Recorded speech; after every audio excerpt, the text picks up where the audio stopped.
अस्सलामुअलैकुम नाजरीन जी, मैं हूं नाइला भट्टी और आप देख रहे हैं न्यू BBC न्यूज HD। आइए शामिल करते हैं आज की अहम खबर।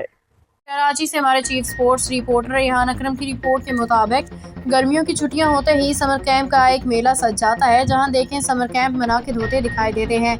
Saint tug of war association की जानिब से बच्चों के लिए फ्री समर कैंप का इनेकाद का ऐलान।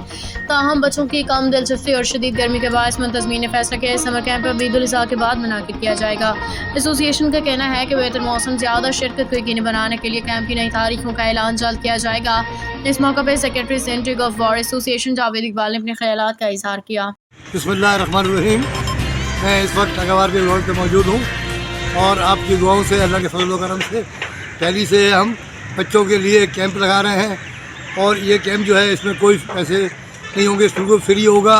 और मेरी रिक्वेस्ट है तमाम बड़े प्लेयरों से, चाहे वो बॉयज़ हों गर्ल्स हों, सब उसमें शरीक हों और इस खेल को आगे परवान चढ़ाएं। के लिए मैं ये बताना जरूर समझता हूँ कि हमारे पास इंटरनेशनल कोचेज़ और इसके अलावा बहुत ही क्वालिफाइड जो हमारे कोचेज़ हैं वो इनको ट्रेनिंग देंगे और बच्चे जो है इस कैंप से बहुत फ़ायदा उठाएंगे और इनमें से इंशाल्लाह बच्चे पाकिस्तान की नुमाइंदगी करेंगे, क्योंकि ये खेल में सिंध से बाकायदा पाकिस्तान में बच्चे जो है बहुत मेरिट पे लिए जाते हैं, क्योंकि ये खेल सिंध में बहुत आम है।